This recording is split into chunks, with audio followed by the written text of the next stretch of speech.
From JBS Studios in Greater New York, this is the JBS News Update with Teisha Bader. I'm Teisha Bader with the JBS News Update for Wednesday, March the 27th, 2019. Well, after relative calm for most of yesterday, rockets were once again launched from Gaza overnight last night at Israel. The IDF said 2 projectiles were fired towards the city of Ashkelon. They were intercepted by the Iron Dome missile defense system, and no injury or damage was reported. In response, Israel's Air Force targeted several Hamas terror positions in Gaza. The IDF said the airstrikes were not only in response to the rockets, but also to a number of incendiary devices that were flown over the Gaza fence into southern Israel earlier in the day, and to a breach of that fence by a group of Palestinians who then set fire to an abandoned IDF sniper's post. Israeli troops, meanwhile, remain on high alert along Israel's border with Gaza, also in preparation for expected massive Palestinian riots tomorrow, Friday, at the fence, to mark 1 year since the start of the so-called March of Return protests.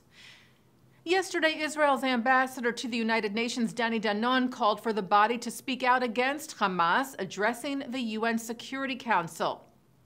We demand from the Security Council a clear and unequivocal condemnation of Hamas. Today is the day for the Security Council finally to designate Hamas as a terrorist organization. Make no mistake, we will not accept a reality in which our children become targets of Hamas. UN Special Coordinator to the Middle East peace process, Nikolai Mladenov, also spoke to the Council, urging them to condemn the rocket fire into Israel, and said that the UN was working together with Egypt to try and stabilize the situation. And the Security Council is set to convene later today to hold what they are calling an urgent public meeting on the U.S.'s recognition of Israel's sovereignty over the Golan Heights. This after a request to do so by Syria, who condemned the recognition. Ambassador Danon said in response to the urgent call, for 19 years, Syria used the Golan as a forward outpost against Israel. And today, it's Iran that wants to put its soldiers on the shore of the Sea of Galilee. Danon said Israel would never allow that, and that the international community needed to recognize that fact.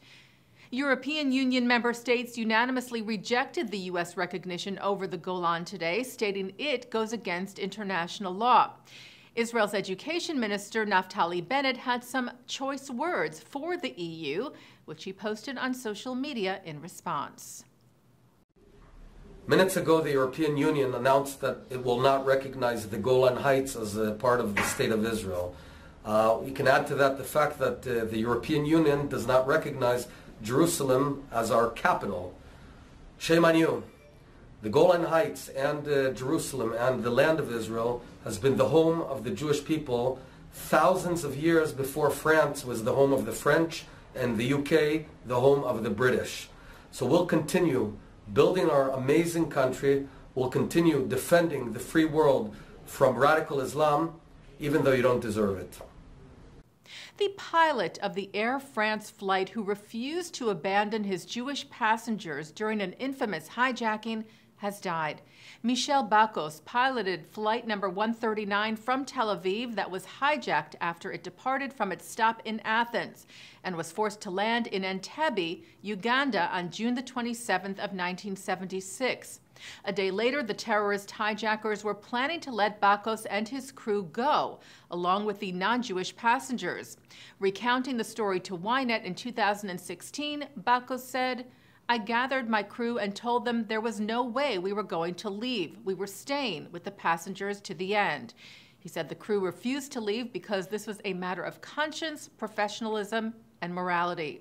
The mayor of Nice, where Baucus lived, Christian Estrosi, said Michel bravely refused to surrender to anti-Semitism and barbarism and brought honor to France.